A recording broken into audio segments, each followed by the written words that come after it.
नमस्कार दोस्तों, इन्फ्राटॉक्स के नए एपिसोड में आपका स्वागत है। तो चलिए शुरू करते हैं।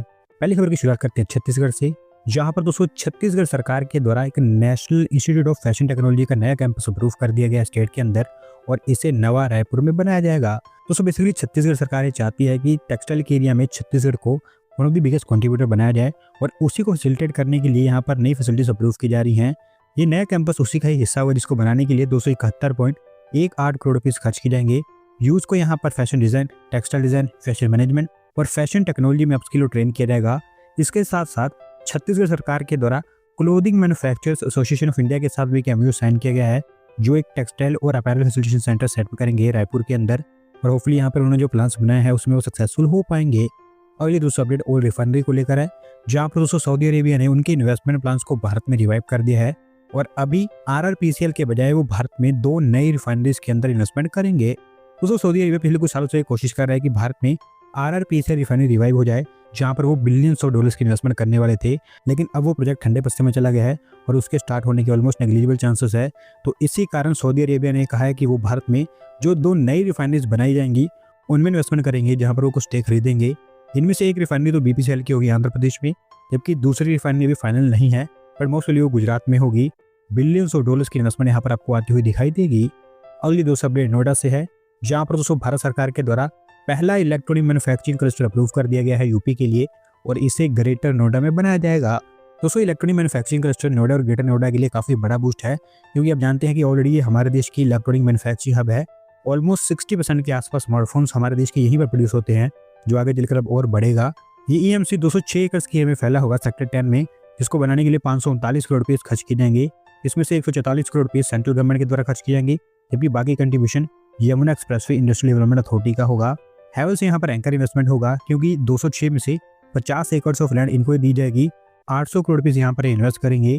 बेसिक प्रोडक्शन फैसिलिटीज के अलावा meeting halls, hostels, skill training centres और बिजनेस सेंटर्स भी यहाँ पर डेवलप किए जाएंगे। जुलाई के आसपास इसका काम स्टार्ट हो जाएगा और उसके अगले 3 सालों के अंदर अंदर ये आपको फुल स्केल पर ऑपरेट होता हुआ दिखाई देगा। अगली दोस्तों अपडेट न्यूक्लियर पावर से है, जहाँ पर दोस्तों mega engineering and infrastructure limited को 12,800 करोड़ रुपये का कॉन्ट्रैक्ट मिला है एनपीसीएल की तरफ से और अभी यहाँ पर इनके द्वारा 2 नए न्यूक्लियर रिएक्टर्स बनाए जाएंगे। दोस्तों basically nuclear reactors Kaiga thermal power plant के लिए होंगे, जो कि कर्नाटका में है। 4 यूनिट्स यहाँ पर ऑलरेडी ऑपरेशनल है। ये 5th और 6th यूनिट होगी, जिसमें हर एक की कैपेसिटी 700 मेगावाट के आसपास होगी और देश में ऐसा पहली बार हो रहा है कि किसी प्राइवेट कंपनी को न्यूक्लियर रिएक्टर्स का कॉन्ट्रैक्ट दिया जा रहा है, जबकि यूजुअली ऐसा काम हमारे देश के जो पीएसयूज हैं जैसे कि बीएचईएल उनके द्वारा किया जाता है। और अच्छी बात है कि देश की प्राइवेट कंपनीज की भी न्यूक्लियर पावर में एंट्री हो रही है, क्योंकि इनके कंट्रीब्यूशन के बिना हम अपने नेट जीरो कार्बन एमिशन वाले गोल्स को अचीव नहीं कर पाएंगे।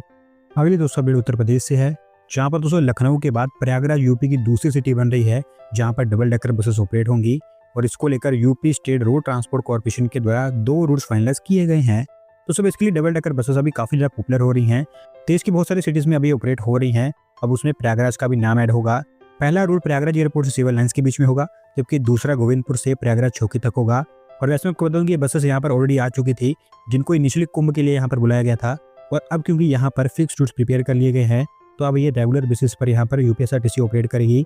सभी प्रीलिमिनरी वर्क्स यहाँ पर कंप्लीट कर लिए गए हैं और अगले महीने से स्टार्ट हो जाएंगी। अगले दोस्तों एक सिमिलर से अपडेट चेन्नई से है, जहाँ पर दोस्तों चेन्नई का बस ट्रांसपोर्टेशन आपको बड़े स्केल पर इंप्रूव होता दिखाई देगा, क्योंकि स्टेट गवर्नमेंट ने अनाउंस किया है कि वो 3000 नई बसेस के लिए टेंडर फ्लोट कर रहे हैं। दोस्तों 3000 में से 746 सीएनजी बसेस होंगी, जबकि बची हुई बसेस इलेक्ट्रिक बसेस होंगी और इन 3000 बसेस में से 1225 buses metropolitan transport corporation Chennai को दी जाएंगी, जिसमें से 625 के आसपास इस साल के अंदर अंदर जाएंगी, जबकि बाकी बची हुई 600 बसेस अगले साल के अंदर अंदर यहाँ पर डिलीवर की जाएंगी। अगली दोस्तों अपडेट वाधवान पोर्ट को लेकर है, जहाँ पर प्राइवेट इन्वेस्टमेंट अभी किक स्टार्ट कर चुकी है और अभी जेएनपीटी अथॉरिटी जो यहाँ पर नोडल एजेंसी है इसके डेवलपमेंट को लेकर उन्होंने 5,700 करोड़ रुपए के इन्वेस्टमेंट प्रपोजल साइन किए हैं। दोस्तों वाधवान पोर्ट आगे चलकर India middle east economic corridor का एक बड़ा हिस्सा बनेगी, तो कई सारी अपॉर्चुनिटीज यहाँ पर सामने रखने वाली है और यही कारण है कि प्रोजेक्ट की शुरुआत में ही यहाँ पर हमें प्राइवेट इन्वेस्टमेंट देखने को मिल रही है। डिटेल में अगर मैं आपको बताऊँ तो 4200 करोड़ रुपये की इन्वेस्टमेंट कंधार रिफाइनरीज के द्वारा की जाएगी, जो एक टर्मिनल यहाँ पर बनाएंगे, लिक्विड केमिकल्स, कंटेनर्स और लार्ज स्केल कार्गो ये हैंडल करेगा। इसके अलावा सराफ ग्रुप के द्वारा भी एक सिमिलर टर्मिनल यहाँ पर सेटअप किया जाएगा 1000 करोड़ रुपीज की इन्वेस्टमेंट से। आईएमसी ग्रुप के द्वारा भी 500 करोड़ रुपीज यहाँ पर इन्वेस्ट किए जाएंगे, जो लिक्विड कार्गो जेटी और स्टोरेज टैंक्स यहाँ पर तैयार करेंगे। 3 लाख क्यूबिक मीटर्स की कैपेसिटी वाला मोस्टली आपको अगले 1.5 साल के अंदर अंदर बनते हुए दिखाई देंगे। अगली दोस्तों अपडेट कर्नाटका से है, जहाँ पर दोस्तों कर्नाटका के सीएम के द्वारा मंगलोर वाटर मेट्रो को अप्रूवल दे दी गई है और अब ये हमारे देश की दूसरी सिटी बनेगी जहाँ पर आपको वाटर मेट्रो ऑपरेट होती हुई दिखाई देगी। दोस्तों जब से Kochi water metro successful model बना है तब से हमारे देश के मल्टीपल स्टेट्स में वाटर मेट्रो को लेकर प्लानिंग स्टार्ट हो चुकी है। कर्नाटका यहाँ पर फ्रंट रनर देखने को मिल रहा है। मंगलोर में नेत्रावती और गुरुपुरा रिवर्स के ऊपर ये वाटर मेट्रो ऑपरेट होगी। बजाल से मारावूर तक अराउंड 30 किलोमीटर के आसपास की स्ट्रेच होगी, जहाँ पर इन बिटवीन 17 के आसपास लोकेशंस को कनेक्ट किया जाएगा। कर्नाटका मैरीटाइम बॉडी इसको इंप्लीमेंट करेगी, जो सबसे पहले इसके लिए कॉम्प्रिहेंसिव डीपीआर तैयार करेंगे और फिर उसी के बेसिस पर कंस्ट्रक्शन भी यहाँ पर स्टार्ट होगा। ओवरऑल कह सकते हैं कि मंगलोर देश की ऐसी दूसरी सिटी होगी जहाँ पर एक डेडिकेटेड वाटर ट्रांसपोर्टेशन सिस्टम होगा। अगली दोस्तों अपडेट मध्य प्रदेश से है, जहाँ पर दोस्तों मध्य प्रदेश सरकार स्टेट में टेलीकॉम मैन्युफैक्चरिंग जोन को सेटअप करने जा रही है और इसको लेकर प्रीलिमिनरी वर्क स्टार्ट हो चुके हैं। दोस्तों टेलीकॉम मैन्युफैक्चरिंग जोन ग्वालियर में बनकर तैयार होगा, जिसकी प्लानिंग पिछले 1.5 साल से सरकार के द्वारा की जा रही थी। Telecom related accessories, systems, components, wifi, optical devices, mobile handsets, SIM cards और टेलीकॉम चिप्स यहाँ पर मैन्युफैक्चर की जाएंगी। इसके अलावा R&D को लेकर और डिजाइनिंग को लेकर भी यहाँ पर फैसिलिटीज तैयार की जानी है। इन्वेस्टमेंट्स के लिए प्लग एंड प्ले इंफ्रास्ट्रक्चर यहाँ पर तैयार किया जाएगा। ओवरऑल 350 एकड़ के एरिया में मैन्युफैक्चरिंग जोन फैला होगा, जिसको मोस्टली हमारी सेंट्रल गवर्नमेंट भी सपोर्ट करेगी। उनकी तरफ से यहाँ पर कुछ फंडिंग आएगी। देखना यही है कि कितना सक्सेसफुल बन पाता है।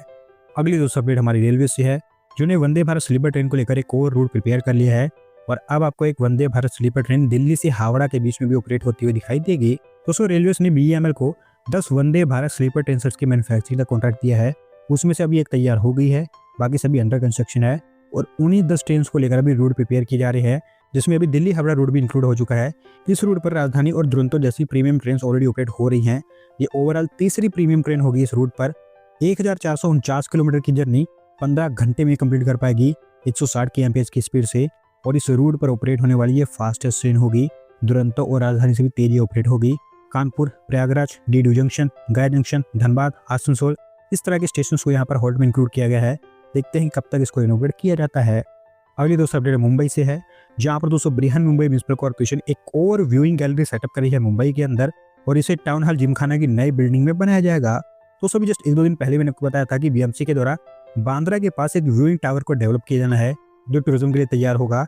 अब उसके साथ साथ एक व्यूइंग गैलरी और डेक यहाँ पर भी तैयार किया जाएगा, जिससे कि CSMT और BMC हेडक्वार्टर्स जैसे जो आइकॉनिक हेरिटेज स्ट्रक्चर्स है उनका पैनोरामिक व्यू लोग यहाँ पर ले पाएंगे। टाउन हॉल जिमखाना की नई बिल्डिंग के रूफटॉप पर इसको तैयार किया जाएगा और ऊपर आने जाने के लिए कैप्सूल ग्लास लिफ्ट्स यहाँ पर डेवलप किए जाएंगे। ऊपर से ग्लास डोम से कवर्ड होगा। BMC के द्वारा ऑलरेडी यहाँ पर टेंडरिंग काम इनिशिएट कर दिया गया है। मोस्टली आपको अगले 1-1.5 साल के अंदर अंदर बनता हुआ दिखाई देगा। आज की दोस्तों आखिरी अपडेट रेल मैन्युफैक्चरिंग से है, जहाँ पर दोस्तों टीटागढ़ रेल सिस्टम्स के द्वारा एक नई प्रोडक्शन लाइन सेटअप कर दी गई है उनकी वेस्ट बंगाल फैसिलिटी में और यहाँ पर वो Vande Bharat sleeper train sets की मैन्युफैक्चरिंग करेंगे। दोस्तों टीटागढ़ और BHEL इनके कंसोर्टियम को 80 Vande Bharat sleeper train sets की मैन्युफैक्चरिंग का कॉन्ट्रैक्ट दिया गया है 24,000 करोड़ रुपये की वैल्यू का और उसी को लेकर ही इनके द्वारा एक डेडिकेटेड प्रोडक्शन लाइन यहाँ पर सेटअप की गई है उत्तरपारा मैन्युफैक्चरिंग प्लांट के अंदर। अभी इस प्लांट की मैन्युफैक्चरिंग कैपेसिटी एनुअली 350 कोचेस को प्रोड्यूस करने की है और अब क्योंकि ये डेडिकेटेड प्रोडक्शन लाइन यहाँ पर तैयार हो गई है तो इसके बाद एनुअली 800 के आसपास कोचेस यहाँ पर मैन्युफैक्चर हो पाएंगे। दोस्तों आज की वीडियो में बस इतना ही। अगर आप अपनी तरफ से अपडेट सबमिट करना चाहते हैं तो डिस्क्रिप्शन दिए गए लिंक पर क्लिक करके सबमिट कर सकते हैं और अगर आज की वीडियो पसंद आई हो तो वीडियो को लाइक करें, चैनल को सब्सक्राइब करें। धन्यवाद वीडियो को देखने के लिए।